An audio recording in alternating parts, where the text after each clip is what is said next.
اهلا ومرحبا بكم في خلاصة الكلام. معانا موضوع النهاردة شيق جدا جدا جدا، وعايزك تكمل معانا الفيديو لحد الاخر عشان خاطر في حاجات مهمة جدا في موضوع القاضي اللي مش قاضي.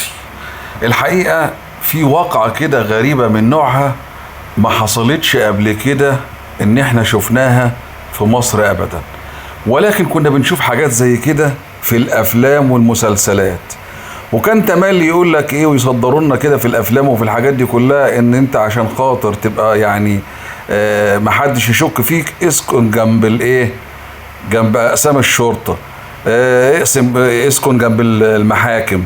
ولكن النبادي جاي لنا واحد فاجر وقادر زي ما احنا شايفين كده، ان هو بسم الله ما شاء الله راسم نفسه كأنه قاضي متخرج من كلية حقوق واخد جيد جدا، وبقى وكيل نيابة ووصل للتدرج لحد ما بقى قاضي. الواقعة دي ترجع لحوالي اسبوعين 3 فاتوا لواحد كان بيشتغل نصاب، يعني هو اخره نصاب، فكان بينصب على حاجات بسيطة، يعني مبالغ بسيطة، ينصب على واحد في 50,000 في 60,000 في 100,000، الأرقام البسيطة. الأرقام البسيطة دي ما كانتش عاجباه، فهو عايز يخش بقى في التقيل اللي هو بتاع الناس اللي هم بتاعوا مراسي والساحل ومارينا والجماعة الحلوين دول والفنادق ال5 نجوم والجماعة دول. فطب يوصل لهم ازاي دول؟ لازم يوصل لهم عن طريق انه يبقى بيه، انه يبقى باشا، وانه هو يقدر انه هو يقدم الخدمات اللي هي تليق بيهم او تليق بالارقام اللي هو ممكن يطلبها منهم.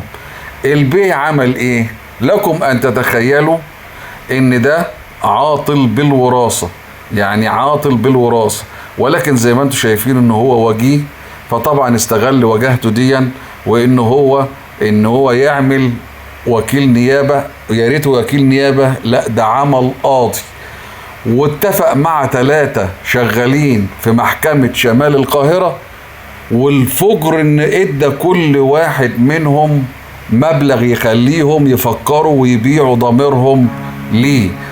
فادى كل واحد منهم ما يعادل 400,000 جنيه. لكم ان تتخيلوا واحد موظف بياخد له 3-4 آلاف جنيه، لقى 300,000 جنيه او 400,000 جنيه بيتعرضوا عليه. نظير ايه؟ نظير ان الباشا يخش لابس اللبس اللي انتوا شايفينه ده، ويخش جوه يصور له كام فيديو عشان خاطر يعني بص راسمين الدور من كله، كأنه بيحكموا على حد، وكأنه واقف في محامي بيترافع. بصي راسمين الموضوع كله كأنهم عاملين لوكيشن تصوير.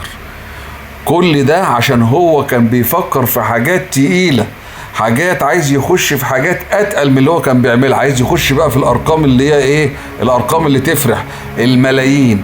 ولكن شاء القدر ان في حد شافهم وهم بيصوروا، فايه توجه الى رئيس المحكمة وقال له انا حاسس ان القاعة دي بيتعمل فيها حاجات مش مظبوطة. قال له ايه يا ابني مش مظبوط؟ قال له انا حاسس ان في حاجات كده بتحصل.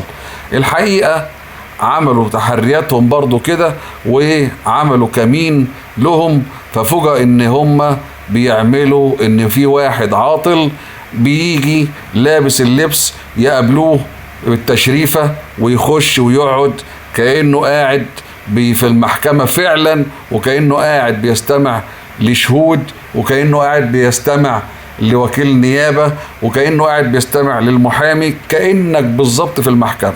الحقيقة فاجر وقادر، والحقيقة شكله كده هيروح ورا الشمس. أشكركم، لو الفيديو عجبكم لايك وشير، وأشكركم والسلام عليكم ورحمة الله وبركاته.